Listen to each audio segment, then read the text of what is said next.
हम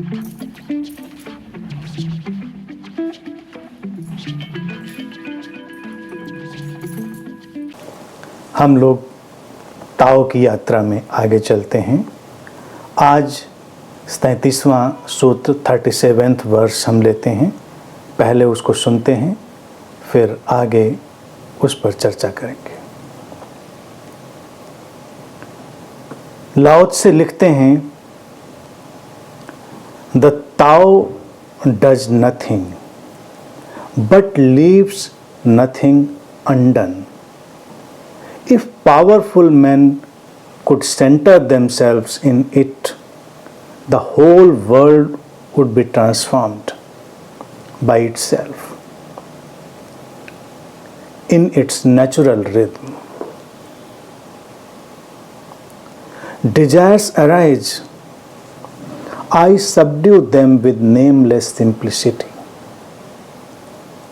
Nameless simplicity will indeed free them from desires.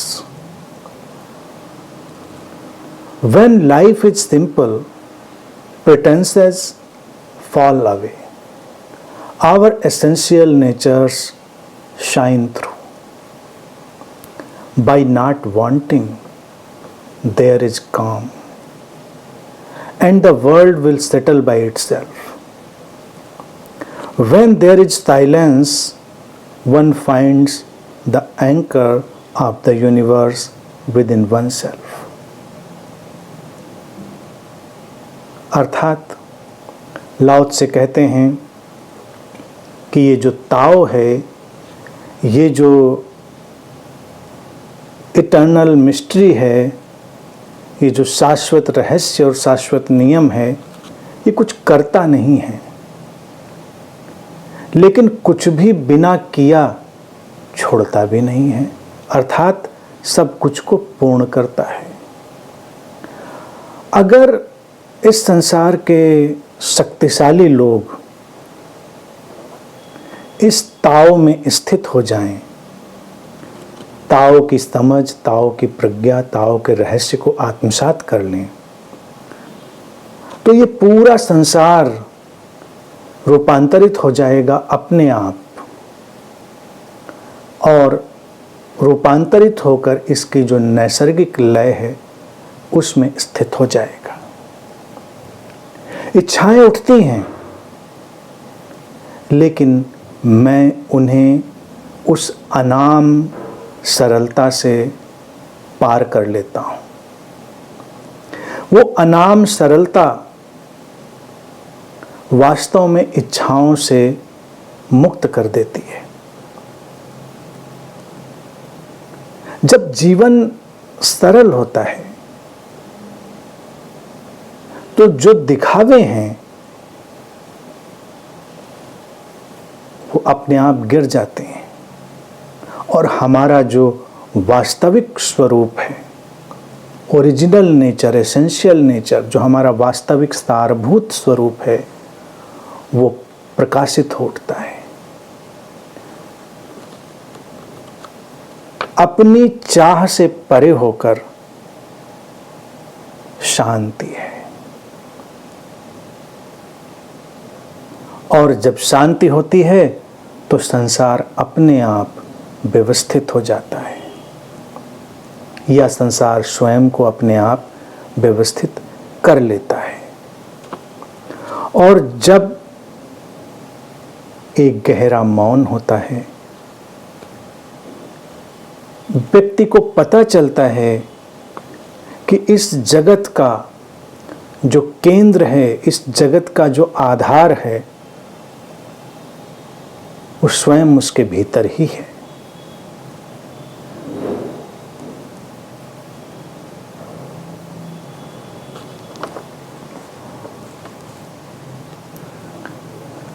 लाओ त्से के आज के सूत्र हमेशा की तरह बहुत सुंदर, सीधे, सटीक और कई अर्थों में आध्यात्म के गहरे स्तर को अपने में समेटे हुए हैं। बुद्धों के वचनों की एक खासियत होती है कि उनका हर वचन, हर सूत्र अपने में पूर्ण है।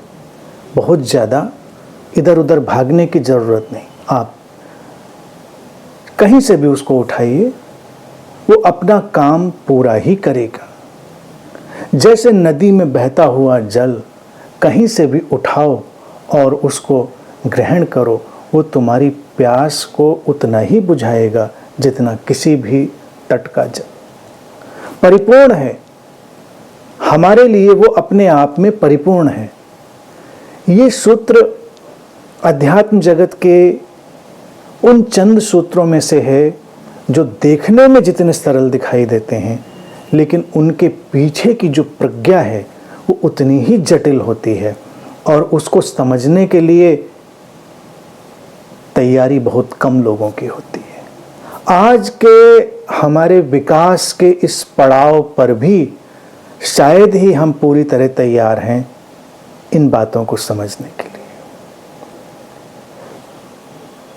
शुरुआत ही लाओ से करते हैं, ताओ कुछ करता नहीं है लेकिन कुछ भी अन किया छोड़ता नहीं है। और इस वचन में बुद्ध के सारे वचन, कृष्ण के सारे वचन सब समाहित हो जाते हैं। बुद्ध ने तमाम बातें कही अपने जीवन भर, और अंत में जब उनसे कहा गया कि सार में अपने दर्शन को आप हमें कह दीजिए, तो मैंने तमामों बार अनेकों अवसरों पर तुमसे वो चर्चा की है। बुद्ध ने बस इतना ही कहा, घटनाएं घटती हैं, परिस्थितियां बनती हैं, कृत्य घटते हैं, लेकिन करने वाला कोई करता नहीं है। Events happen, consequences happen, deeds are done, but there is no personal doer. Gita में कृष्ण 18 अध्याय घुमाते हुए इधर से उधर अपनी बात कहते हुए इतना ही तो कहना चाह रहे हैं कि तू करने वाला नहीं है, तू माध्यम है, बस तू खड़ा हो, जो तेरे माध्यम से घटता है उसको घटने दे। इतनी चिंता क्यों, परेशानी क्यों, इतना संताप क्यों, विषाद क्यों? जब तो करने वाला नहीं है तो ये अपराध बोध, ये संताप, विषाद, पश्चाताप, इसकी कोई आवश्यकता नहीं। कृष्ण पूरे गीता के परिदृश्य में इस बात को समझाते हैं। अब कृष्ण का जो ढंग है वो अनूठा इसलिए है क्योंकि सरल बात को समझाने के लिए इतना समझाना पड़ता है, जो कि कभी कभी आवश्यक होता है। एकदम से किसी से कह दो कि ताओ कुछ करता नहीं है, लेकिन कुछ अनकिया छोड़ता भी नहीं है, और इसी अनकिया नहीं छोड़ता है उसको सिंबॉलिकली, पिक्टोरियल और दार्शनिक तमाम ढंगों से कृष्ण कैसे कहते हैं कि जो किया जाना है वो तो पहले ही किया जा चुका है। मैं उस सबको पहले ही एक परिपूर्णता दे चुका हूं, सब हो चुका है, बस तुम माध्यम बनोगे। और तुम ये मत सोचो कि तुम कुछ करोगे, तुम ये भी मत सोचो कि तुम नहीं करोगे तो कुछ नहीं होगा। तुम नहीं भी करोगे तब भी वही होगा जो हो चुका है, क्योंकि मैं तो सब पहले ही कर चुका हूं। मैं यहां पर कृष्ण का ताओ है। मैं वो बॉडी माइंड मैकेनिज्म नहीं, वो शरीर मन का यंत्र नहीं। समझाने के लिए कोई ताओ का शब्द उपयोग करेगा, कोई मैं का उपयोग करेगा, कोई किसी शब्द का उपयोग करेगा। जब जैसा श्रोता, जैसा खोजी, जैसा ऑडियंस सामने हो, उस ढंग से शब्दों का उपयोग कर लिया जाता है। तो इसलिए शब्दों के उपयोग में हमको अटकना नहीं है। और देखा जाए संसार के गहनतम रहस्यों में से एक ये बात है कि सब हमारे बिना किए हो रहा है। ये जगत स्वतः स्फूर्त है। भारत में एक गुत्थी और रही जिस पे लोग उलझ जाते हैं कि नहीं नहीं ऐसा उसका कुछ ये अभिप्राय होगा, कोई कहेगा नहीं वो अभिप्राय होगा। क्या है गुत्थी? भारत में हम कहेंगे कि हम तमाम प्रतीक गढ़ेंगे, शिव का प्रतीक गढ़ेंगे, हम विष्णु का प्रतीक गढ़ेंगे, हम इनका प्रतीक, उनका प्रतीक। और जैसे तमाम ऐसे संप्रदायों में जो परिकल्पना रहती है, ईश्वर ने रचा संसार को, तो तार्किक रूप से प्रश्न हमेशा वही पूछा जाता रहा है, प्रसिद्ध प्रश्न कि फिर ईश्वर को किसने रचा। हमारे यहाँ हमने कहा वो स्वयंभू है, स्वयं उत्पन्न है, स्वयं रचा गया। जैसे शिव के बारे में बात उठे तो कोई पूछे शिव कहाँ जन्मे, तो कहेंगे वो अजन्मा है। जन्मे नहीं, अजन्मा का तात्पर्य क्या? ताओ, अनादि अनंत ताओ, स्वतः स्फूर्त, किसी दायरे में नहीं बंधता, स्वयं संचालित है। ये संसार किसने बनाया, किसने किया, ये गुत्थी बेमानी है। तमाम कारणों से, तमाम क्रियाओं प्रतिक्रियाओं से, तमाम रहस्यात्मक घटनाओं के संचालन से, उनके संयोग से संसार चलता है। कोई कुछ करने वाला नहीं है, कोई कुछ करने वाला नहीं, सब बस होता है, चल रहा है। अब ये इतना बड़ा रहस्य है, इसको जान लेने के बाद जिस शक्ति का विस्फोट होता है वो हम कल्पना भी नहीं कर सकते। और ये समझना जितना जटिल है, इसको आत्मसात करना और भी जटिल है। इसीलिए लोग कई बार इस सत्य के नजदीक आते आते दूर चले जाते हैं। कई ऐसे गुरु भी हुए हमारे सामने, हमारे इस संसार में, जो निश्चित ही इस सत्य को पूरी तरह जानते थे, लेकिन उन्होंने कहा नहीं, उन्होंने अभिव्यक्ति नहीं दी। वो यही कहते रहे कि तुम करो, तुम्हें यही करना है, तुमको वैसे करना है, तुमको ऐसे नहीं करना है। क्योंकि थोड़ा सा भी व्यक्ति अगर नहीं समझ पाएगा ताओ को, अर्थात उस विराट रहस्य को, तो उसको लगेगा कि फिर तो सब गड़बड़ हो जाएगा। अगर व्यक्ति को ये बात समझ में आ गई कि मैं कुछ करने वाले नहीं हूँ और सब हो रहा है, तो नैतिकताओं का क्या होगा, नियमों क्या क्या होगा, ये सारी व्यवस्था चल रही इसका क्या होगा, व्यक्ति के ये जो सारे सृजनात्मक कृत्य हैं, कर्म हैं, उनका क्या होगा, संसार अराजकता में पड़ जाएगा। आमतौर से ऐसा ही लगता है व्यक्ति को। और इसीलिए कुछ लोग तो जानते ही नहीं और ये बात कहते हैं, और कुछ जान कर भी रुक जाते हैं, वो कह नहीं पाते। बुद्ध कह पाते हैं, लाओ त्से कह पाते हैं, कृष्ण कह पाते हैं, सीधे सटे कि नहीं करता कोई, सब हो रहा है। जैसे अभी कुछ वक्त हुआ एक बड़ी प्रसिद्ध पुस्तक आई और उसमें कहा कि कैसा सीक्रेट था जो मनुष्य ने बहुत पहले जाना, फिर छुपा दिया गया, फिर उसको सामने नहीं रखा गया। और सीक्रेट क्या? सीक्रेट ये कि तुम्हारे विचारों की शक्ति बड़ी प्रबल है और तुम अपने विचारों को नियंत्रित, नियोजित करके, उनको मैनेज करके जीवन में जो चाहो सो पा सकते हो। बात बड़ी प्रीतिकर सुंदर लगी। और मेरे पास तमाम लोग सीक्रेट डिजीज से ग्रस्त आने लगे। कहे नहीं, हमने तो समझा सारा कॉन्सेप्ट, हमने लॉ ऑफ अट्रैक्शन समझा, विचार आकर्षित कर लेंगे, और फिर हमने बहुत कोशिश की लेकिन कुछ आकर्षित हुआ नहीं।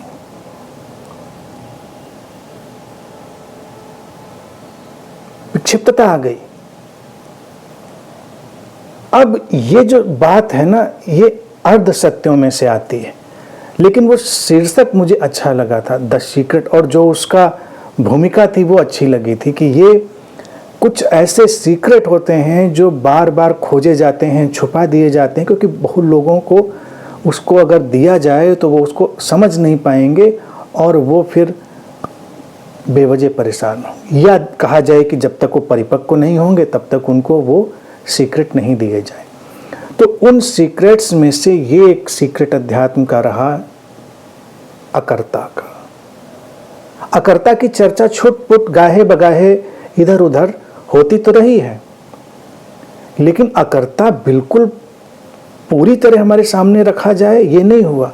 जैसे भोजन में थाली में थोड़ी सी चटनी या अचार कहीं रख दिया जाता है, तो अकर्ता हमारे सारे दर्शन और समझ में वो जो थाली थी उसमें चटनी और अचार की तरह, फुल मील की तरह नहीं था। लोग फुल मील की तरह नहीं उसको एब्जॉर्ब कर पाएंगे। जैसे चटनी या अचार भी तुम पेट भर के खा लो तो फिर तुम मुश्किल में पड़ जाओगे। तो जो लोग उसको पेश कर रहे थे उनको ये डर था कि अगर ये इतना कंसंट्रेटेड, इतना गूढ़, इतना गहरा ज्ञान है, समझ है, अगर व्यक्ति इसको नहीं पचा पाया तो बड़ा विक्षिप्तता का शिकार हो जाएगा। और अभी भी होते हैं।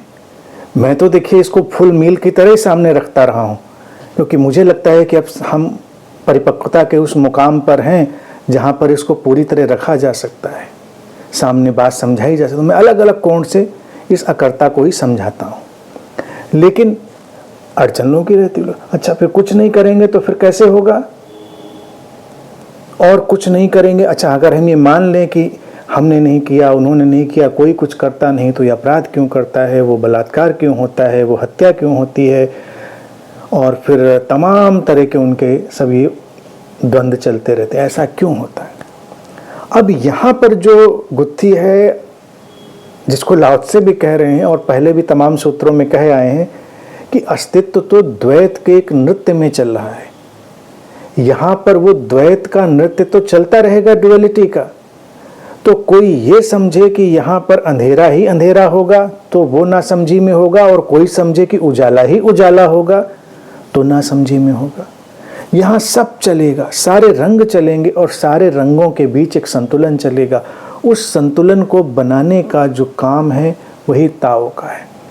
जब ताओ किसी भी कृत्य को अनकिया नहीं छोड़ेगा, अनडन नहीं छोड़ेगा, तो उसका तात्पर्य ये नहीं है कि जिनको हम समझते हैं परिपूर्णता, अस्तित्व की परिपूर्णता अलग किस्म की होती है। वो एक विराट तस्वीर की परिपूर्णता है, जिसको लाओ त्से ने भी कहा ना, ताओ ग्रेट इमेज है, वो महान तस्वीर है। उसमें हम नहीं तय कर पाएंगे कि ये जो स्पॉट था तस्वीर में ये अच्छा था या बुरा था, क्योंकि जब हम पूरी तस्वीर को देखेंगे तो वो स्पॉट हमको पता चलेगा कि अच्छा था या बुरा था। कल्पना करें एक तस्वीर है और हमारा देखने का साइज छोटा है। कल्पना करें एक तस्वीर, हमने एक सुंदर कोई स्त्री की तस्वीर बनाई और उसके एक माथे पे छोटी सी बिंदी लगा दी। अब बिंदी तस्वीर में खूबसूरत लग रही है, तस्वीर को एक अलग आभा दे रही है, उसको एक अलग सौंदर्य दे रही। लेकिन अब कल्पना करिए कि हम छोटे से इतने बड़े से हों और तस्वीर के ऊपर ही बैठकर देखें, तो हमको लगेगा ये तो सब काला कर दिया, सब काला हो गया, ये क्या पेंटिंग है, काला कर दिया। हम जब सड़क कर आँख की तरफ पहुँचें तो हमको वहाँ भी कोई अजीब सी खड्ड खाई दिखाई दे कि ये क्या है, और कोई हमसे आकर कहे नहीं बहुत सुंदर तस्वीर है। हम कहें कि इसमें सुंदरता कहाँ पर नज़र आ रही है। नाक की तरफ खिसक के आए तो हमको लगे ये तो बिल्कुल कोई वैली आ गई, पहाड़ से गिर जाएंगे इसमें। हम अगर छोटे से कल्पना करिए, उदाहरण के लिए इसको समझने के लिए, और फिर कल्पना करिए कि हम अपने सामान्य उसमें, तो हम दूर खड़े होकर देखते हैं तो हमको सब बड़ा सुंदर लगता है, बड़ा बैलेंस लगता है। अस्तित्व में भी इसीलिए जो हमें विचित्र, विरूप, विसंगत, अव्याख्य, अवर्णनीय जान पड़ता है, वो हमारे छोटे आकार, छोटी समझ, सीमित मन के कारण, जिसको भारत कहता रहा ना, माया के कारण।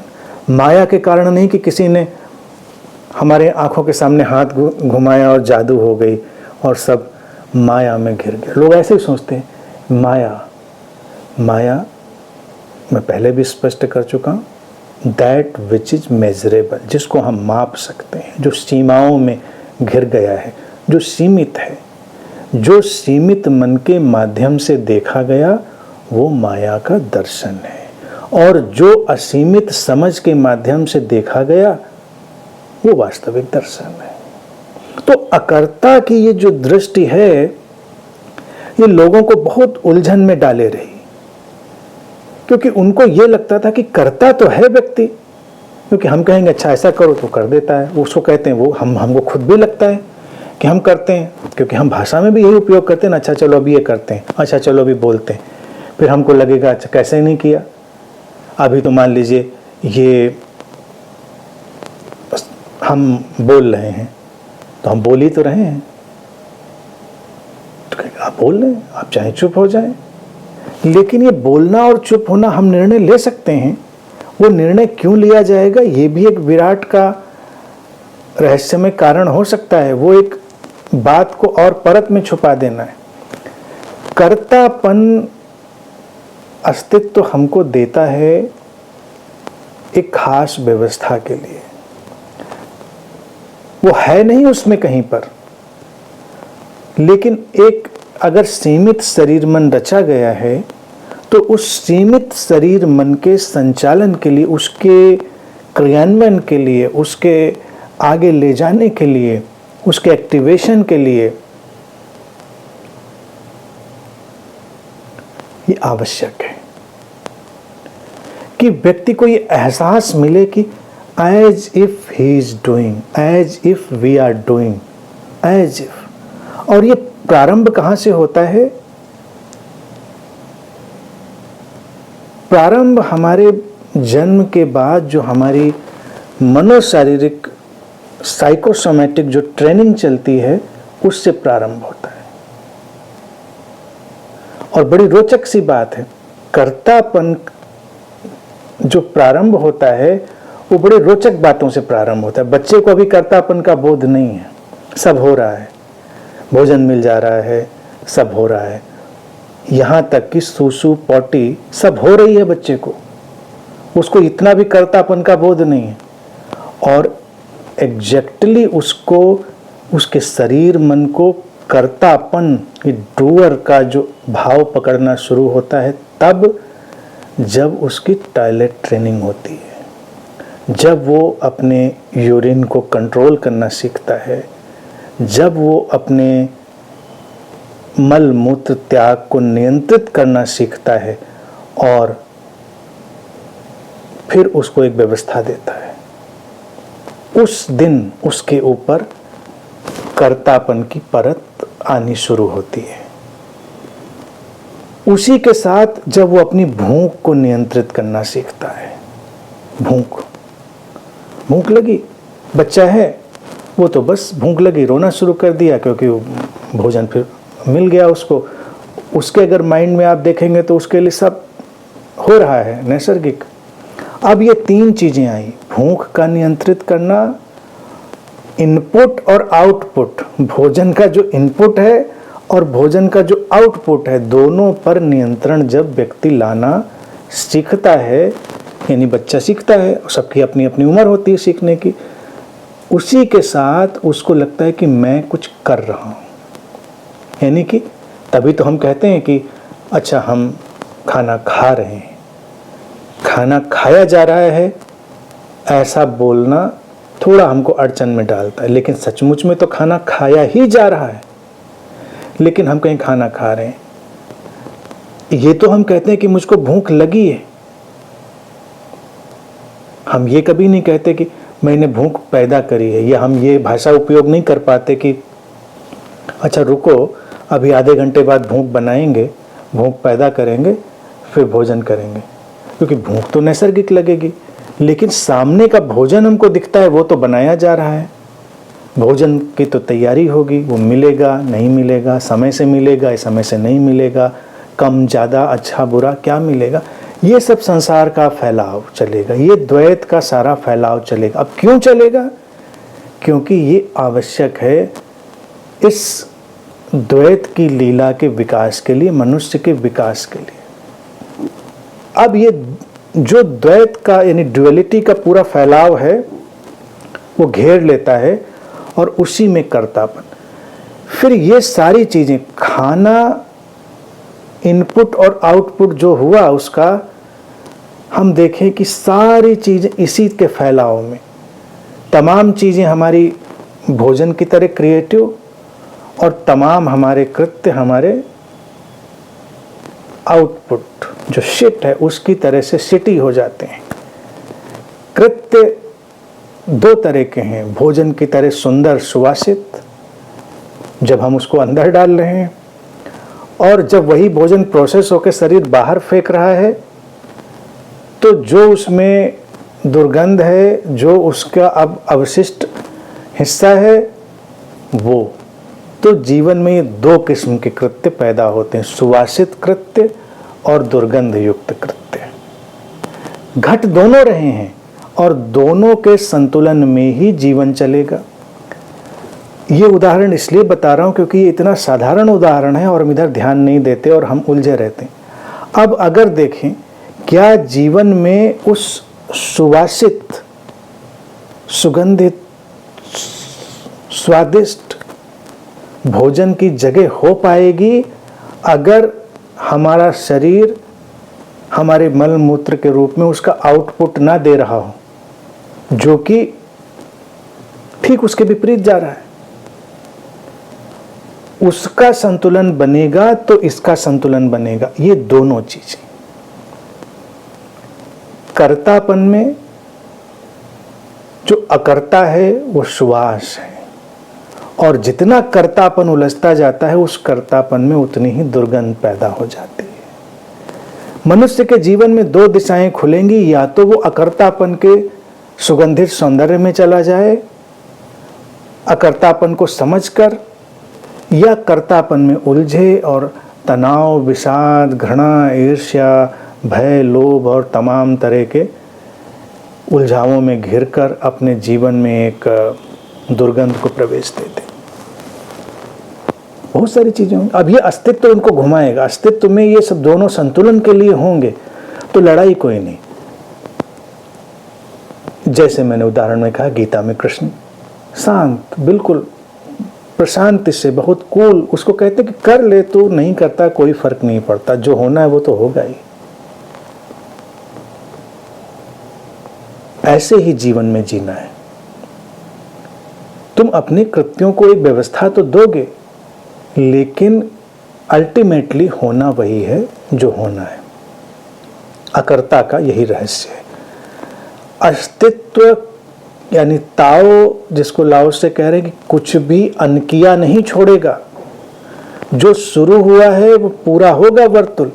अब जन्म के साथ जो एक कर्तापन प्रवेश कर गया था हमारे भीतर, उसको अब अंतिम पड़ाव की तरफ ले जाएं। जब व्यक्ति बीमार होता है तब फिर यही सारी चीजें पलट जाती हैं, भूख गायब हो जाती। यानी कोई व्यक्ति अगर बीमार है और उसका खाने का सारा मसला चला गया है तो लोग समझ जाते हैं कि अभी ज़्यादा दिन शरीर नहीं चलने वाला।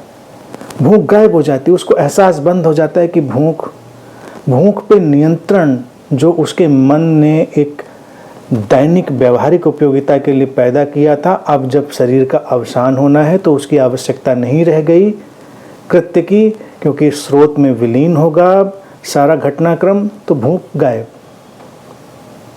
आई नहीं आई नहीं आई, उसको पता नहीं। और अंतिम क्षणों में उसका अपने शरीर के मल मूत्र पर भी नियंत्रण जाता रहता है। शरीर भूल जाता है उसको। फिर से वो अपने बचपन में लौट गया, निसर्ग में। जो कर्तापन का नियंत्रण शरीर मन ने ट्रेन किया था वो शरीर मन अंतिम क्षण में भूल जाता है, क्योंकि अब वो अकर्ता होकर ही स्रोत में जाएगा। वो अकर्ता होकर ही स्रोत में विलीन होगा।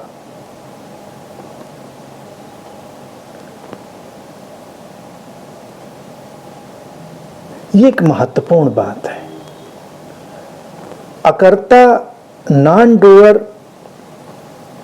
कोई ऐसी चीज नहीं है जो अलग दर्शन है, वो हमारे जीवन का मूलभूत दर्शन है।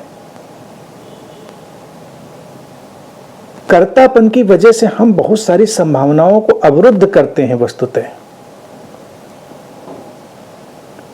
हम उसको निसर्ग की तरह बहने दें, हम बस उसके लिए एक व्यवस्था देने का काम हो गया है। जैसे हम थोड़ी सी व्यवस्था दे रहे हैं, लेकिन काम तो अस्तित्व का ही हो रहा है। अब फिर उसी पर लौटें। शरीर की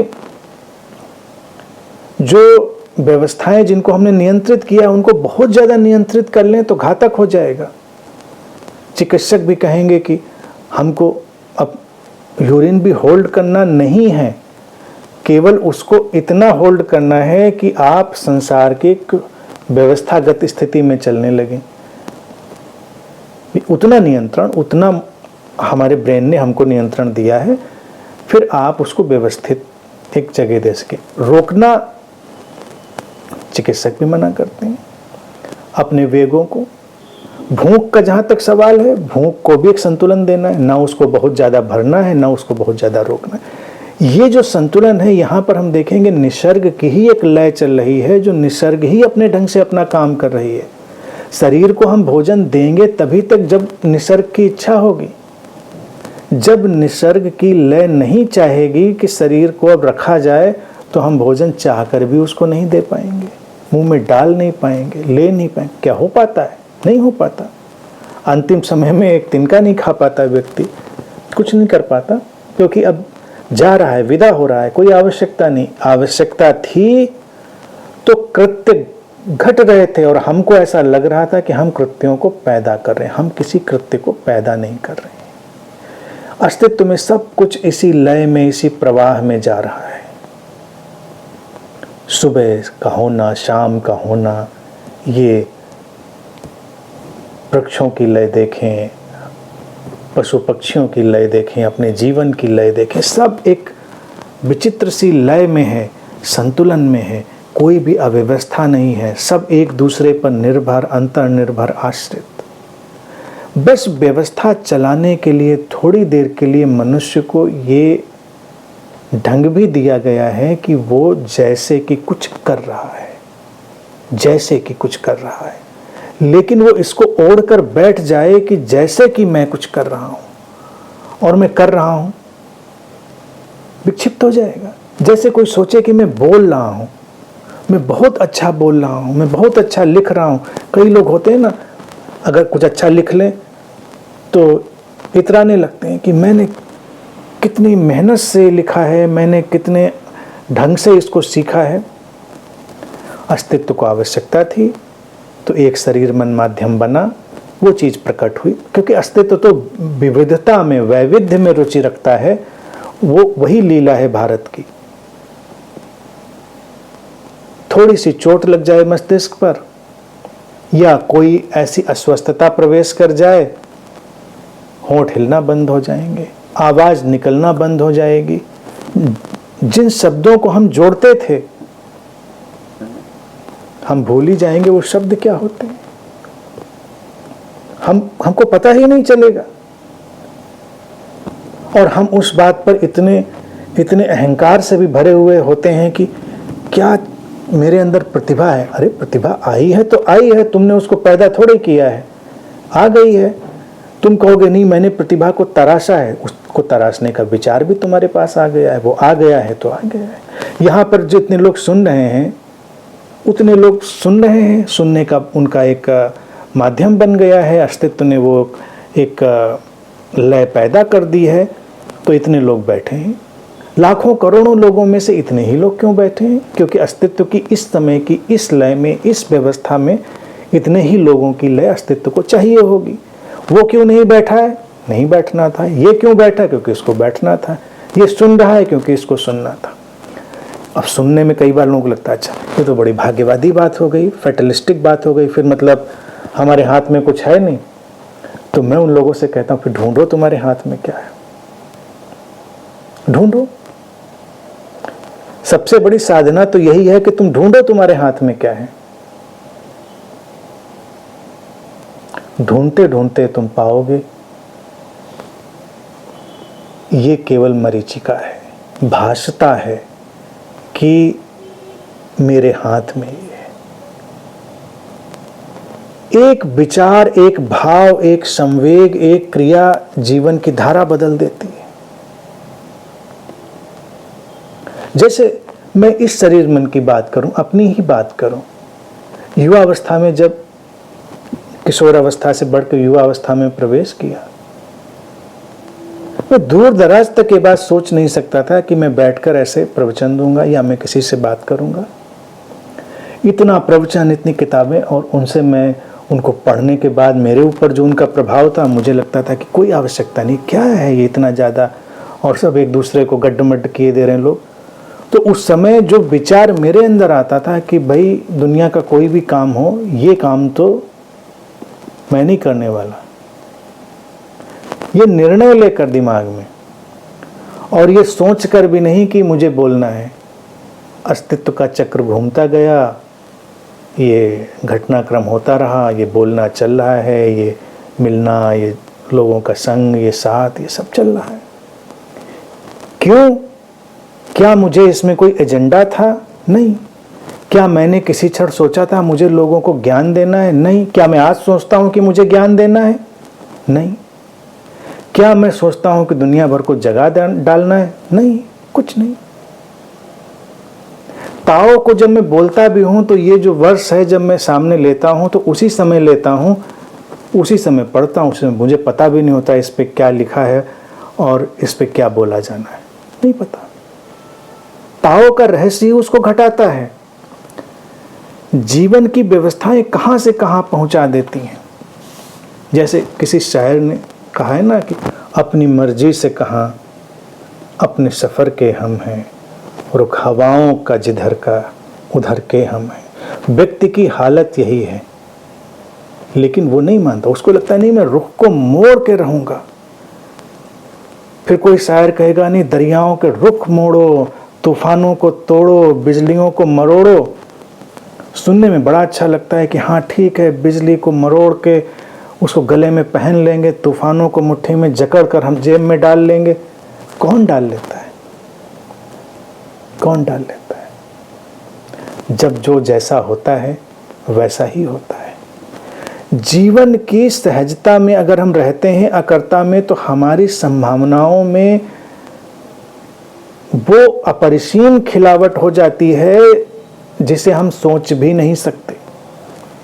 विज्ञान हो, अध्यात्म हो, साहित्य हो, जो कुछ भी, जिसमें जो कुछ भी सर्वश्रेष्ठ घटा है वो ऐसे ही सहज घटा है। हम समझ भी नहीं पाए ऐसा कैसे हुआ, किसी को ये विचार क्यों आया, किसी के अंदर वो चीज़ क्यों उतरी।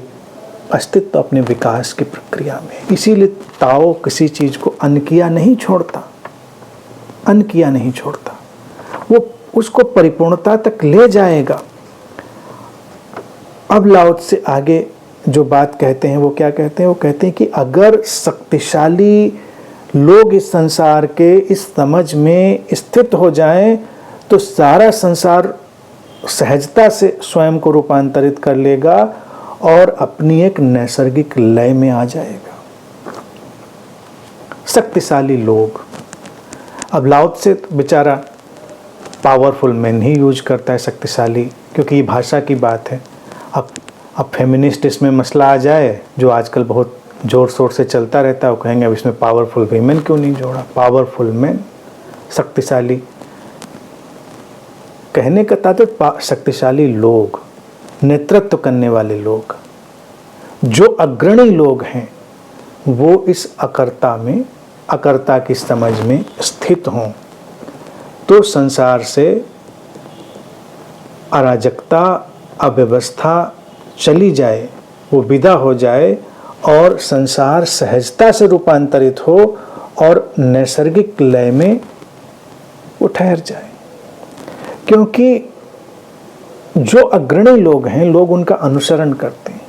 बहुतायत में अगर हम देखें तो लोगों का जीवन अनुसरण में ही बीतता है।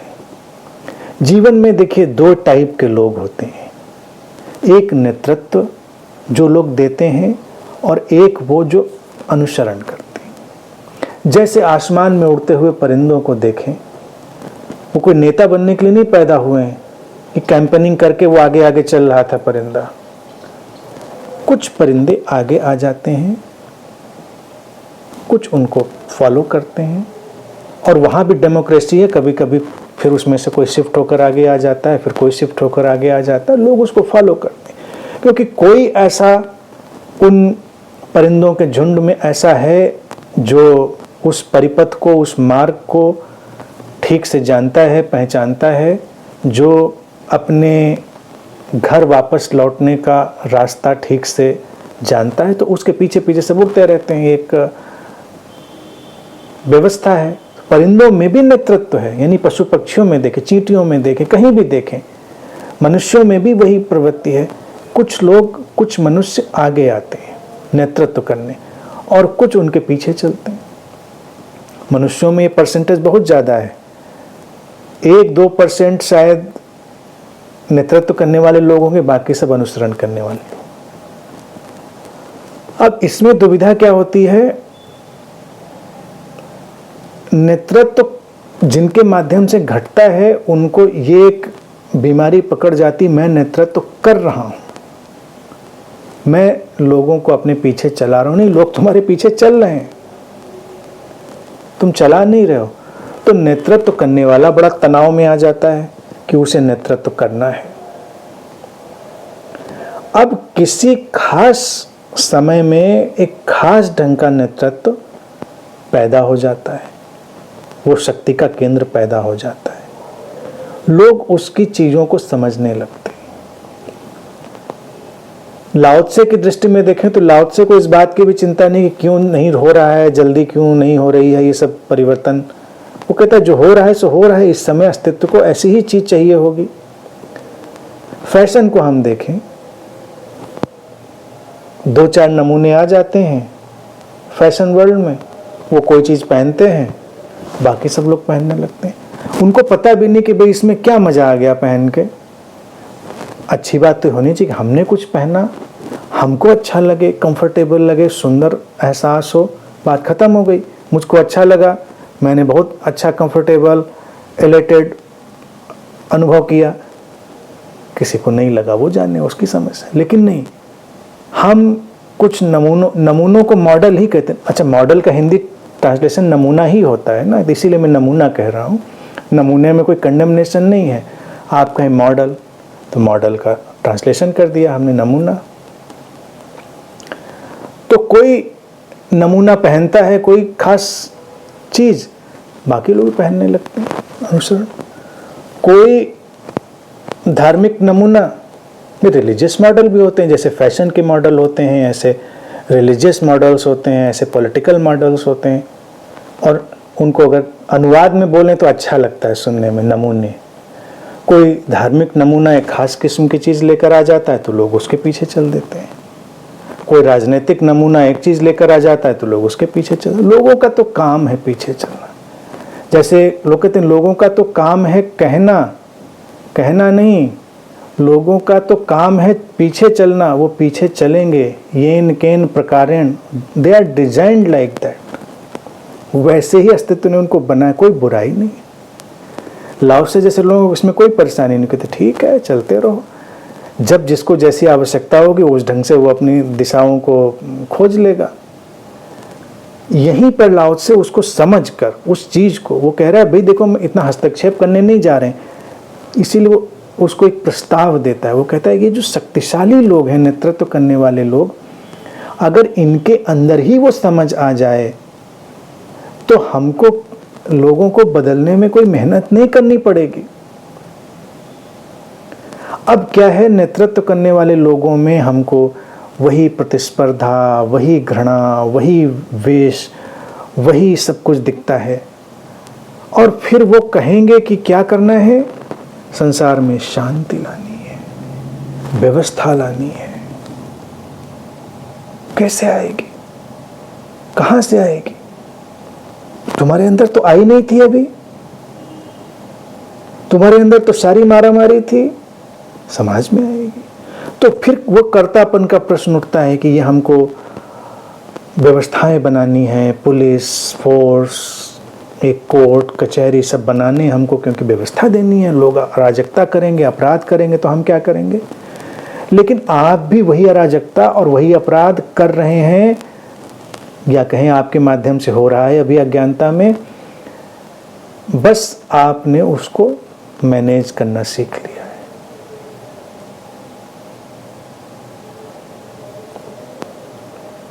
अगर लोगों को दिखे कि वो पारदर्शिता, वो ट्रांसपेरेंसी है तो बदलना नहीं पड़ेगा। उन परिवारों में बच्चों को देखें जिनके माता पिता बिल्कुल ट्रांसपेरेंट जीवन जीते हैं, अच्छे हैं, जैसे हैं वैसे हैं। बच्चों को प्रवचन बिठाल के नहीं देना पड़ता कि नहीं तुमको ऐसे करना चाहिए, तुमको वैसे करना चाहिए। बच्चे सीख लेते हैं। बच्चे तो तुम्हारे अंतरतम से जो कुछ चल रहा है उसको आत्मसात करके सीख ही लेते हैं। उन्हें तुम्हें प्रवचन देने की जरूरत नहीं है। लेकिन हम चाहते हैं कि हम तो अपनी अराजक जिंदगी जी लें और बच्चों को प्रवचन देकर ठीक कर लें। ऐसा नहीं होगा। घर परिवार में माता पिता भी शक्तिशाली लोगों में से हो गए। जो लाओ त्से कह रहा है शक्तिशाली लोग, तो शक्तिशाली यानी कि अभी जो उनके पीछे आ रहे हैं बच्चे हैं जो आश्रित हैं, तो वो उनका अनुसरण करेंगे, तो उनको उन गुणों को आत्मसात करना होगा। उनको उस ताओ की समझ को डालना पड़ेगा। अब अकर्ता की समझ को अगर डालें तो क्या होगा?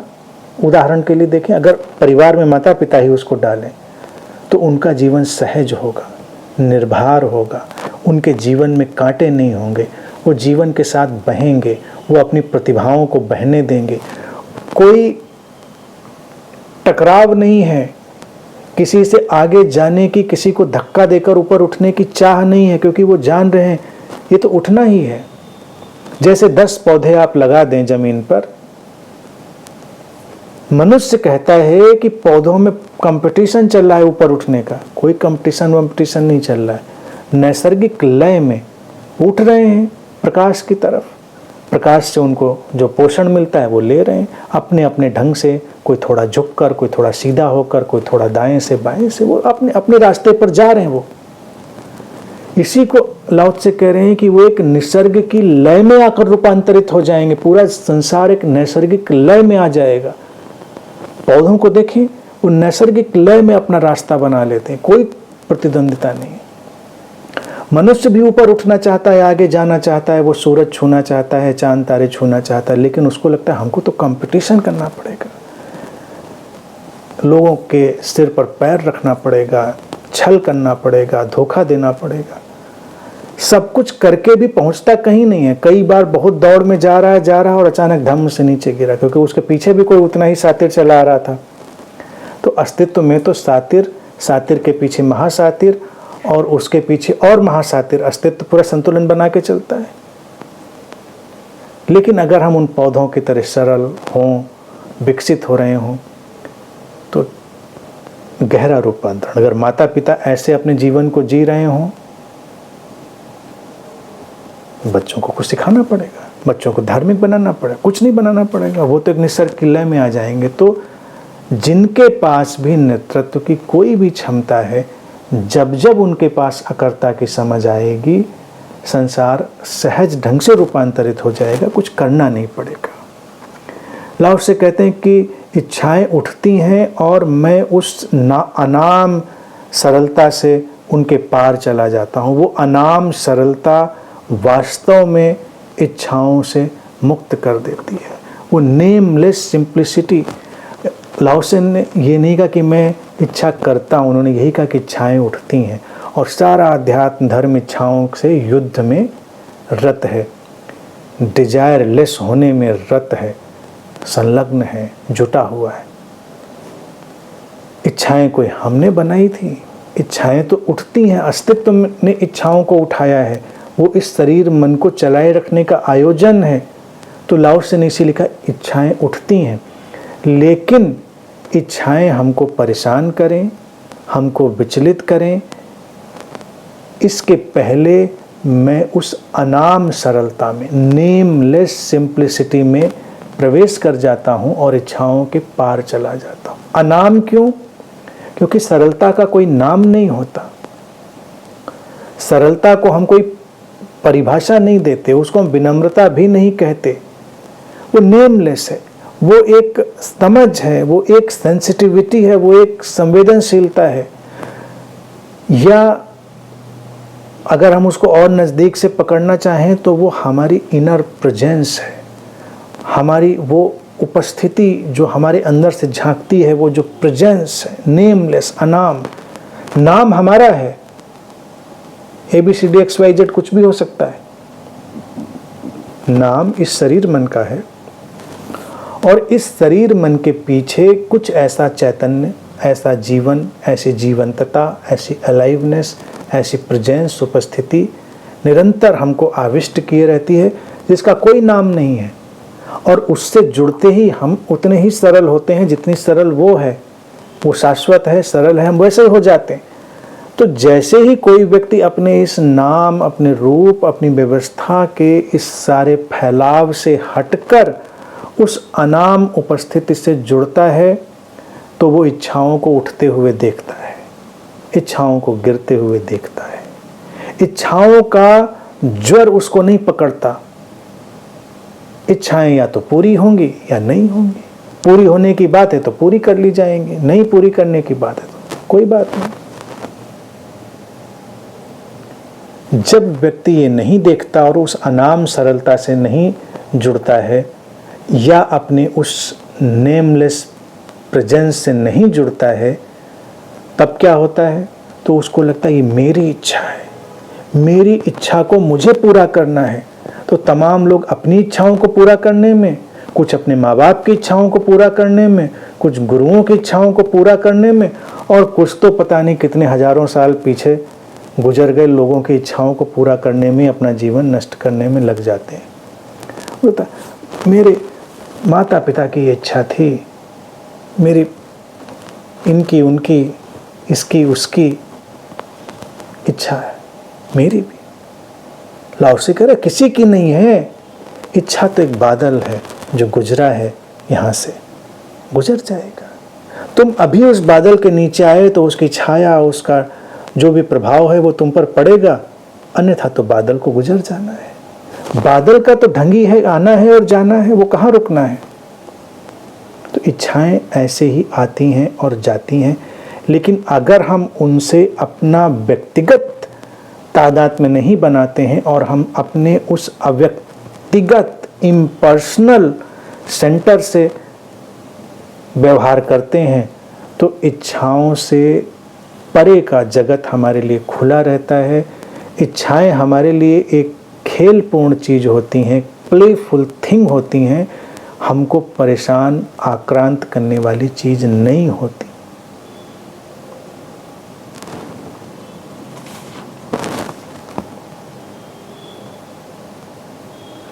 और लाओ से कहते हैं कि when life is simple pretenses fall away. जब जीवन सरल हो जाता है तो जो दिखावे हैं वो गिर जाते हैं, और जो जीवन की सारभूत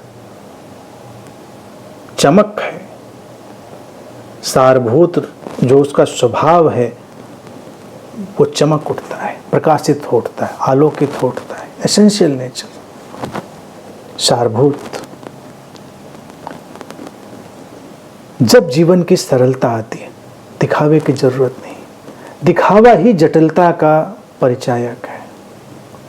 जीवन में जितनी जटिलता उतना दिखावा, जितनी सरलता उतने दिखावे की जरूरत नहीं। जितना कर्तापन उतनी जटिलता और उतना ही दिखावा। चाहे वो दिखावा फैशन का हो, चाहे वो दिखावा ज्ञान का हो, चाहे वो दिखावा धन का हो, चाहे वो दिखावा शक्ति का हो, हम उनके नीचे दबे जाते हैं। कितने लोग हैं फैशन न कर पाने से पीड़ित हैं? नहीं है। खोज कर देखिए। कितने लोग हैं जो कुछ शक्ति ना पा पाए इसलिए परेशान हैं? उनको लगता है जिनके पास शक्ति है उनकी तो जिंदगी ही कुछ और है। दिखावा, प्रिटेंशन, इसकी जरूरत हमको क्यों पड़ती है? क्योंकि जीवन में सरलता नहीं होती, नैसर्गिकता नहीं होती। और नैसर्गिकता क्यों नहीं होती? क्योंकि हम अपनी उस नेमलेस सिंप्लिसिटी से, उस अनाम सरलता से नहीं जुड़े होते हैं। हम अपनी उस इम्पर्सनल आइडेंटिटी से, उस अव्यक्तिगत सत्ता से नहीं जुड़े होते। हमेशा पर्सनल आइडेंटिटी है। तुम सीकर भी हो, मेडिटेटर भी हो, साधक भी हो, तो भी तुम्हारी पर्सनल आइडेंटिटी है। तुम्हारा एक नाम है, चाहे वो नाम तुम्हारा माँ बाप ने दिया हो, स्कूल ने दिया हो, तुम्हारे गुरु ने दिया हो, सन्यास में, तुम्हारा एक नाम है, आइडेंटिटी है। आइडेंटिटी में तुम्हारे पूर्वाग्रह हैं, मान्यताएं हैं, तुम्हारी धारणाएं हैं, तुम्हारे विश्वास हैं, तुम्हारी कंडीशनिंग, प्रोग्रामिंग, स्ट्रक्चर, सब कुछ है, बिल्कुल fixed. Personal identity. Impersonal identity व्यापक है, तरल है, सरल है, प्रवाहपूर्ण है, उसमें कुछ भी ठहरा नहीं है, कुछ भी उसमें पकड़ने योग्य नहीं है, वो व्यापक है, विराट है, अनादि है, अनंत है, वो अव्यक्तिगत है, उसको कोई नाम ही नहीं दिया जा सकता, हम बस उसको महसूस करते हैं जैसे हम जीवन को महसूस करते हैं। और इससे बड़ी नादानी क्या होती अगर हम उसको अपना जीवन कहते हैं। मेरा जीवन जीवन है, जीवन को हम बस महसूस कर रहे हैं, वो अनाम है। तो लाओ से कहते हैं कि अगर हम ऐसे उस सरलता के ढांचे को आत्मसात करते हैं तो जीवन में दिखावों की कोई ज़रूरत नहीं। और जब जीवन में कोई दिखावा नहीं रह जाता तब क्या होता है?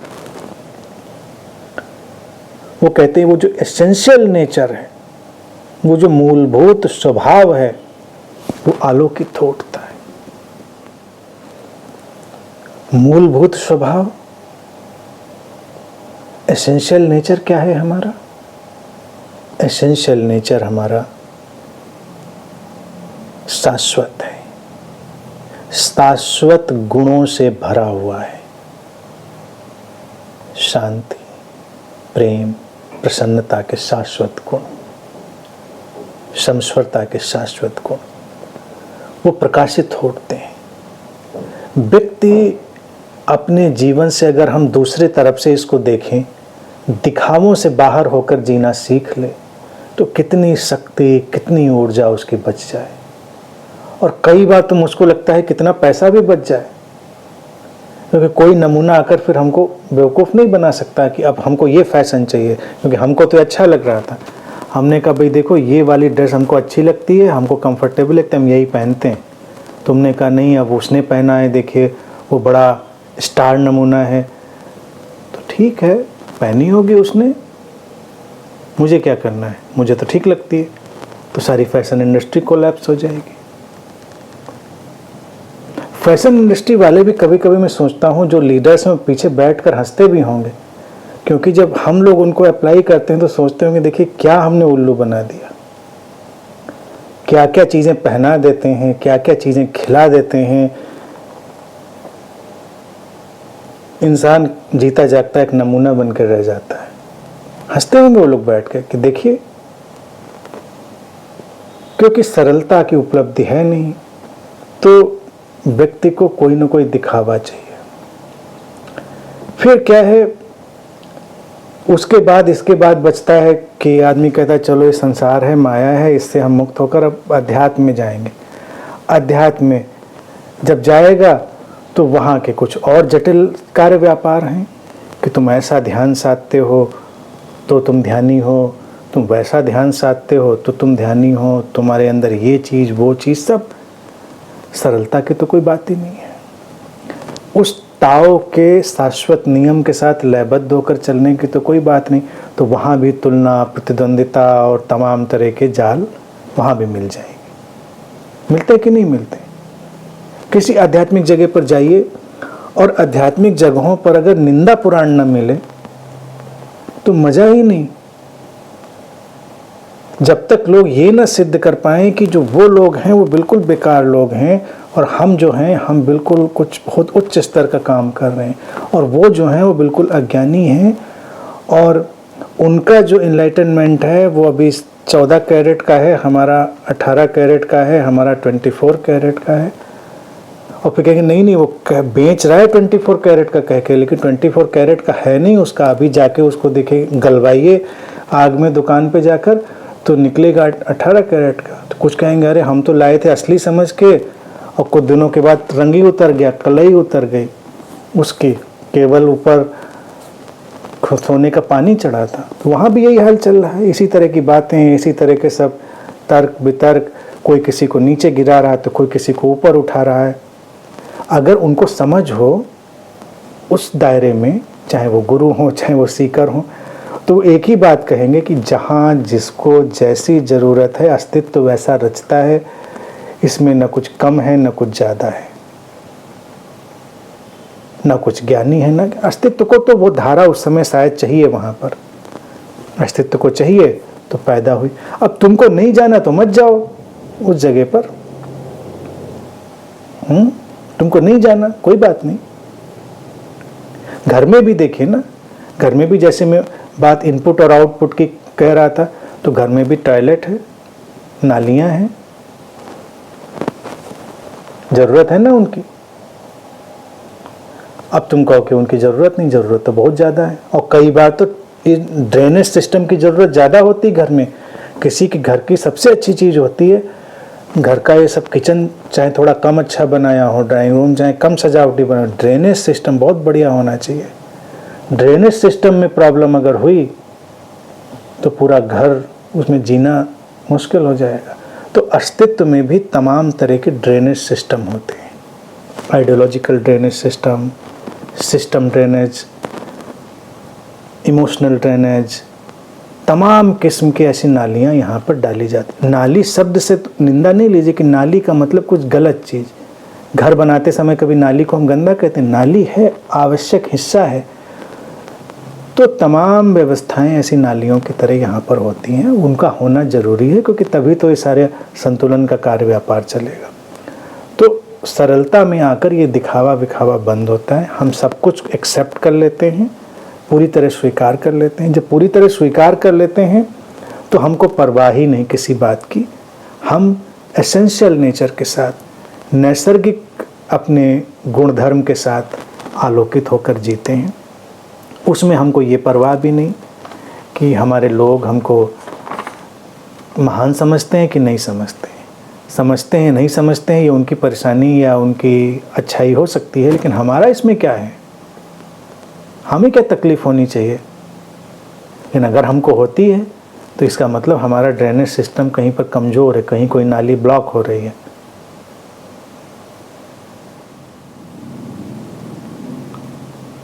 हाँ, ये बात भी ऐड कर दूं, गुरु भी बहुत अच्छा ड्रेनेज सिस्टम होता है। बहुत ही ड्रेनेज ही नहीं, वो रिसाइकल प्लांट है पूरा का पूरा। वो थोड़ा टेक्निक उसमें बढ़िया वाली लगती है। उसमें सारा गार्बेज जाकर फिर उससे हम लोग बिजली भी पैदा कर लेते हैं, कुछ और यूटिलिटी भी निकाल लेते हैं। वो पूरा एक रिसाइकल प्लांट है। तो जिनको हम गुरु कहते हैं, तो देखा जाए वो गार्बेज रिसाइकल प्लांट होते हैं। जितना भी ड्रेनेज सिस्टम है सब नाली वाले उसमें गिरा के, और हम टेक्नोलॉजी के चलते हुए उनको ट्रांसफॉर्म कर देते हैं। तो गुरुओं के बारे में आगे से ऐसे ही सोचें कि वो हमारे जीवन के बहुत ही एडवांस ड्रेनेज प्लांट हैं। नाली जैसे नहीं है, नाली में तो जो गया बह गया, इधर गया, वो तो उसको ट्रांसफॉर्म भी करते हैं। आगे लाओ से कहते हैं कि जब कोई चाह नहीं है तो शांति है। By not wanting there is calm. Desire और वांट, इच्छा और चाह, दो शब्द, बहुत बारीक सा अंतर समझ लें। डिजायर को लाओसे ने कहा नैसर्गिक है, उठती। जिसको हम चाह कहते हैं, वांट, वो उस डिजायर का पर्सनलाइज्ड रूप है। जब किसी इच्छा को हम पर्सनलाइज कर लेते हैं, व्यक्तिगत बना लेते हैं, तो वो चाह बन जाती है। जब चाह बनती है तो हमको अशांत बना देती है। जैसे संबंधों में देखें, प्रेम की भावना घटी, अगर हम उसको इच्छा भी कहें कि प्रेम की इच्छा घटी, डिजायर, इमोशन जो भी है, तो वो उसका एक नैसर्गिक रूप है। वो उसका नैसर्गिक रूप है, घटा। और जब हमने प्यार करना चाहा, यानी कि उस भावना को हमने व्यक्तिगत रूप दिया, तो वो वांट बन गया। अगर तुमको मुझे जीवन में प्रेम चाहिए, तो ये वांट, चाहना हो गई। चाहना क्या है तो है, नहीं है तो नहीं है। डिजायर उठी उठी, गई गई। वो जब उससे हम उसको तादात्म्य करके अपने जीवन में रोकना चाहते हैं किसी चीज को, तो वो चाह बनती है। चाह अप्राकृतिक है, हमारा निर्माण है, इसलिए वो हमको अशांत करती है। तो लाओ से कहते हैं कि जब इच्छाएं नहीं हैं तो शांति है। इच्छाएं नहीं, जब चाह नहीं है, व्यक्तिगत इच्छाएं नहीं हैं, तो शांति है। अब हम चाह के पीछे नहीं हैं तो देयर इज काम and the world will settle by itself. और जो संसार है ऐसे में अपने आप स्वयं ही अपने को व्यवस्थित कर लेता है, व्यवस्थित हो जाता है। संसार बाहर का भी, संसार भीतर का भी, हमारा भी एक संसार है, वो अव्यवस्थित है हमारी चाहों के कारण। हमारी चाहें सीमित हैं, हमारी चाहें बड़ी नादानी वाली होती हैं। कोई बच्चा देखे बचपन में होता है तो कैसी कैसी उसकी चाहें होती हैं। मिठाई अच्छी लगती तो सोचता है बड़े होकर मिठाई की दुकान खोल लेंगे। किसी को कुछ अच्छा लगता है खिलौना तो सोचता है बड़े होकर बस खिलौने ही दुकान खोल लेंगे, वहीं बैठ जाएंगे। वो चाह है, वो पूरी हो जाए तो अशांति है।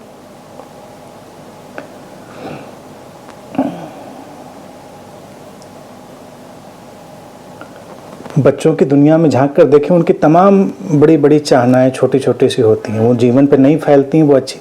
फिर बड़ों की भी तमाम चाह पैदा हो जाती है, वांट्स पैदा हो जाती हैं। जीवन में इच्छाएं सीधी, सटीक और सीमित होती हैं क्योंकि वो शरीर मन की आवश्यकताओं से उभरती हैं। और जो वांट्स हैं, जो चाहें हैं, वो हमारे सिस्टम के करप्ट होने से पैदा होती हैं कि जब हम उनको ठीक से न समझकर उनमें कुछ अपना मटेरियल डाल देते हैं, वो हमारी वांट्स बन जाती हैं, हमारी चाहें बन जाती हैं और वो अशांति ही करेंगी। तो एक बार अगर हमने वो वाला सारा एलिमेंट हटा दिया अशांति का, तो लाओ से कहते हैं कि संसार अपने आप व्यवस्थित हो जाता है, अपने को व्यवस्थित कर लेता है। जीवन में पूरी व्यवस्था आ जाती है, कोई उठापटक नहीं है, कोई जीवन में बिखराव भटकाव नहीं। हमारा जीवन पूरा, हमारा पूरा संसार व्यवस्थित हो जाता है। जो नैसर्गिक रूप से सामने आता है हम उसको करते हैं, होने देते हैं, साथ में बहते रहते हैं। हम जिद नहीं करते ये ऐसा ही होना चाहिए, ये वैसा ही होना चाहिए। हम संबंधों में भी पूरे स्वीकार में चले जाते हैं। संबंधों में भी देखिए अड़चन क्या है, वांट्स, ऐसा होना चाहिए। तुमको किसने बताया ऐसा होना चाहिए? और तुमको किसने बताया ऐसा होना ही सबसे सही होता है? बस अगर व्यक्ति ने उसको आरोपित करने की कोशिश की, फंस गया वो। जीवन में अशांति ही अशांति है। तो संबंधों में भी विविधता को, वैविध्य को स्वीकार करना, क्योंकि अस्तित्व की इच्छा, अस्तित्व की योजना होगी कि ऐसा जो विविधता वाला वातावरण है वो आए, तो शायद संबंध ज़्यादा सुंदर होंगे, होते भी हैं। इसी तरह से हम हर चीज़ पे, चाहे वो विचार का तल हो, भाव का तल हो, हमारे आहार का तल हो, उस सब में नैसर्गिक लय को हम प्राथमिकता दें, जो कि चॉइसलेस और टोटल एक्सेप्टेंस, चुनाव रहित और परिपूर्ण स्वीकार, समग्र स्वीकार पर आधारित होगी। और अपनी चाहों को वहाँ पर हम आरोपित ना करें, क्योंकि आप चाहेंगे तो कुछ, और चाहें आपकी निर्मित हुई होंगी आपकी उस सीमित मन से, आपकी कंडीशनिंग से। चाहों का जो ढांचा है वो कभी भी नैसर्गिक नहीं होता और बड़ा ही टाइम बाउंड होता है, टेम्परेरी होता है, ट्रांजिएंट होता है, समय में बंधा हुआ होता है, अस्थिर, क्षणभंगुर होता है। इसीलिए इंसान की चाहें बदलती रहती हैं और उन चाहों के कारण वो अपने जीवन को जटिल बनाता रहता है। इच्छाएं वर्तमान में घटती हैं, उनकी वर्तमान में आवश्यकता होती है, वर्तमान के परे उनकी कोई आवश्यकता नहीं। जैसे तुम थक रहे हो तो तुम्हारे अंदर इच्छा उठेगी कि एक आरामदेह जगह पर तुम सो जाओ, तुम्हें विश्राम करने को मिल जाए। ये इच्छा शरीर मन की नैसर्गिक मांग है। लेकिन जब तुम्हें विश्राम ही नहीं चाहिए, तुम्हें चाह है कि एक आलीशान, एक बहुत ही लग्जरी वाला बेड हमको चाहिए।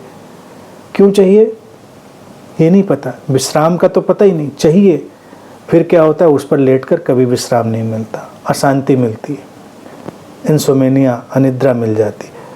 इसी तरह से जीवन में हम डिजायर्स और वांट्स के डिफरेंस को देखते रहेंगे। इच्छाएं हमेशा वर्तमान में होंगी, क्योंकि वर्तमान की मनोशारीरिक एग्जिस्टेंशियल परिस्थितियों से, अस्तित्वगत परिस्थितियों से पैदा हुई होंगी, और जो हमारी चाहनाएं होंगी वो हमारे मन के जटिल हो गए, कंडीशनड हो गए, सीमित हो गए ढांचे से निकली होंगी, और उनको हटाते ही सब व्यवस्थित हो जाता है, सारा संसार सेटल हो जाता है अपनी जगह पर। और जब इस सब के बाद मौन घिरता है तो व्यक्ति पाता है कि जो संसार का एक आधार है, केंद्र है, वो स्वयं उसके भीतर है, वो कहीं बाहर तलाश नहीं करता। मौन, साइलेंस, साइलेंस चुप्पी नहीं है, साइलेंस सम्यकत्व है। जब कहीं भी ये शब्द उपयोग किया जाता है, जब मौन घटेगा, तो लोगों को लगता है मौन घटेगा इसका मतलब शब्द नहीं होंगे, आवाज़ नहीं होगी, कुछ सन्नाटा सा होगा। सन्नाटा या शब्दों का ना होना, आवाज़ का ना होना मौन नहीं होता। मौन है हमारे मन की सम्यक अवस्था। जब हमारा मन बैलेंस्ड हो गया है, सम्यक हो गया है, वो साइलेंट हो गया है। अब हुआ कैसे? सारे सूत्रों को ऊपर से नीचे तक देखते चले आइए। निसर्ग की लय, इच्छाओं के स्वरूप को जानना, चाहनाओं को समझना, सब कुछ को देखकर, अपने अकर्तापन को जानकर जब हम ठहरेंगे, हमारा मन निश्चल होगा, उसमें कोई भी कंपन नहीं होगा, कोई भी उसमें ट्रेम्बलिंग नहीं होगी। ट्रेम्बलिंग क्यों है? क्योंकि हमको लगता है पता नहीं सब ठीक हो रहा है कि नहीं, और निसर्ग की लय में है तो काहे की ट्रेम्बलिंग, जो हो रहा है ठीक हो रहा है, सब, कोई ट्रेम्बलिंग की जरूरत नहीं। निसर्ग की लय वाला व्यक्ति ही अभय में जीता है। और ये सब जो अभय या प्रेम या एक शांति या करुणा जो भी बात करते, ये मौन के धरातल से उभरते हुए सारे गुणधर्म हैं, या कहें मौन की जमीन पर खिलते हुए फूल हैं। मौन मन का संतुलित हो जाना। शब्द भी है वहाँ, निशब्द भी है वहाँ, शोर भी है वहाँ, सन्नाटा भी है वहाँ, द्वैत का सारा नृत्य है वहाँ पर, लेकिन अद्वैत की पृष्ठभूमि है। और ये अब देख लिया गया है कि अद्वैत की पृष्ठभूमि पर ही ये सारा द्वैत का नृत्य चलता है। इस समझ का नाम ही मौन है।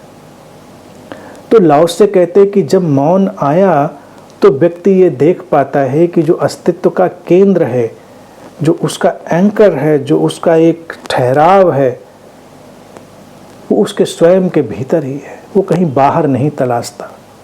अब कुछ भी बाहर उसके तलाशने के लिए नहीं, स्वयं के भीतर ही वो पूरे अस्तित्व को पा लेता है। इसीलिए तो स्वयं का रूपांतरण अस्तित्व का रूपांतरण बन जाता है।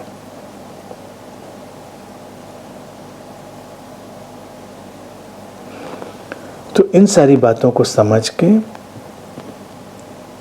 अकर्ता के रहस्य, अकर्ता की सुवास में लिपट कर अपने जीवन को जिएं, और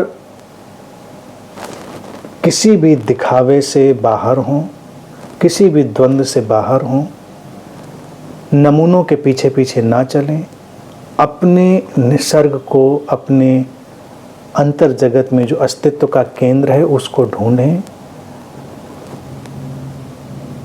नैसर्गिक होकर जिएं, इच्छाओं को प्राकृतिक मानें, उनसे लड़ाई नहीं लड़ें, डिजायरलेस होने की कभी कोशिश न करें। डिजायरलेस होना एक डिजायर है, जिसके पीछे भागेंगे तो एक चाह पैदा होगी। चाहनाओं को समझ लें, यानी कि इच्छाओं को पर्सनलाइज ना करें, व्यक्तिगत ना करें।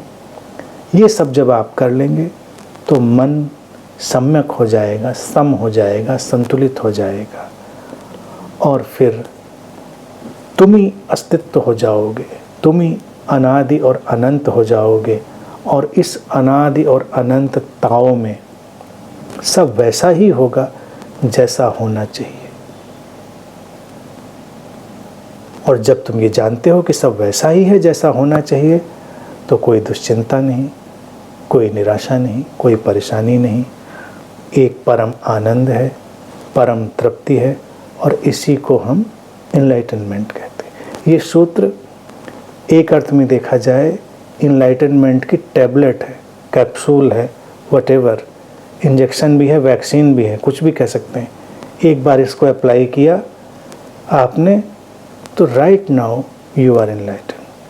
और ये नहीं कि फिर आप बैठकर तराजू में लेकर तौलेंगे कि आप कितने ग्राम कितने कैरेट के इनलाइटन हो, दूसरे नहीं हैं। सारे तुलना द्वंद्व से बाहर, जो जैसा है वैसा है। और ऐसा क्यों है?